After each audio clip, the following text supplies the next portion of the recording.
Петко, и той си имал бабичка на име Станка и дъщеря Пен. Майката и дъщерята години разделно.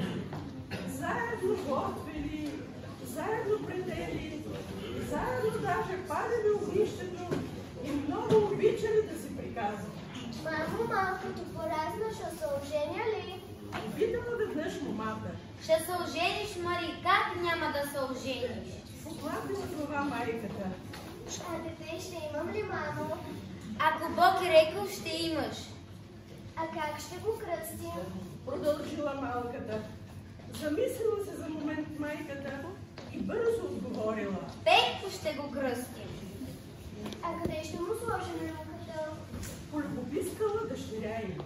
Майката огледала стаята и отсяхла. Ето тук по трафта, да на това поблизо до огнището. Оле, мале! Писнала дъщеря й и заревала. Какво стана, Мари? Разтревожила се майка й. Не виждаш ли тая братва? Ами, ако падне и убие наш Петко? Казала през този разревала се и майка й. Ревнат да се късат, не могат да се пришат една друга. Така цял ден, докато ни си дошъл за вечеря стопанина на този дом. Добър вечер, Мари! Какво се е случило, че така подсмълчате и ревете? И те разказали цялата история. За негоден Петко, що сълзи родите? Хванал се за главата мъжът, втрещен от глупостта на двете. Преспал някак си дядо Петко, а на сутринта рано тръгнал на път. Къде отиваш, мъжо? Отивам по съседните села, да не са по-глупави от вас. Стигнал съседното село, а там насред двора си една баба и внучката й се опитвали да събират орехи с вина и да ги бяха на покрив да съхнат. Тя веднага падали през ръката на кулата.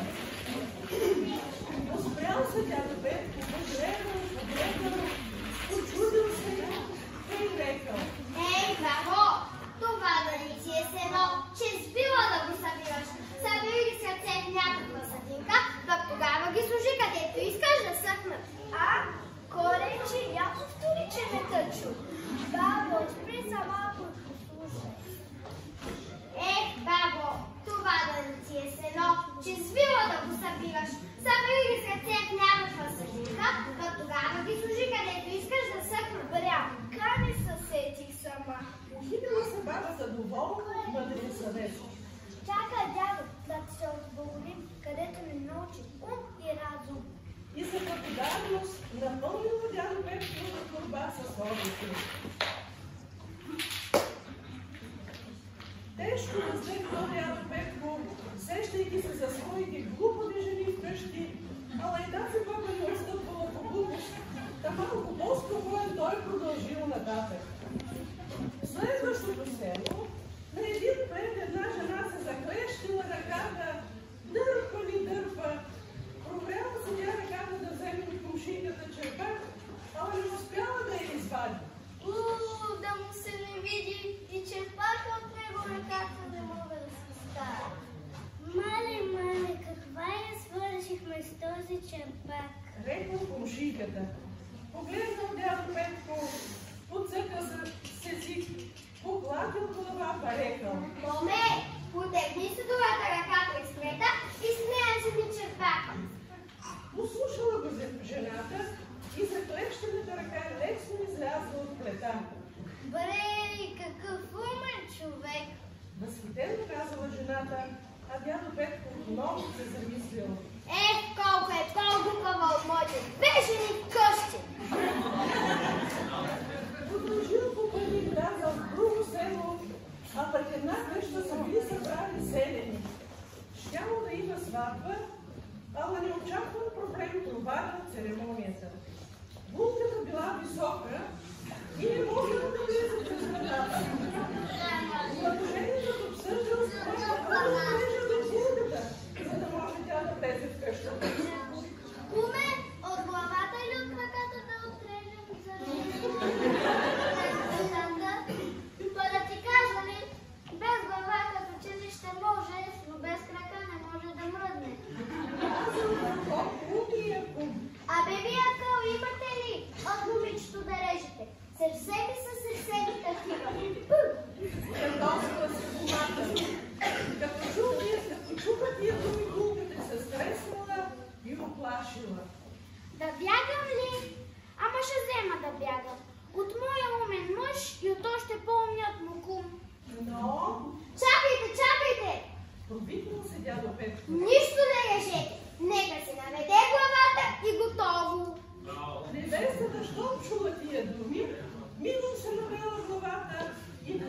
вътре.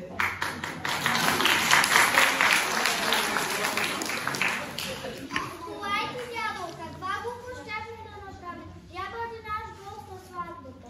Айде да влизаме, че булката влезе. Нашия дядо поседнал за малко на сватбата, а после го изпратили с много дарове. В друго село той срещнал една жена. Тя ударила свършила една крава.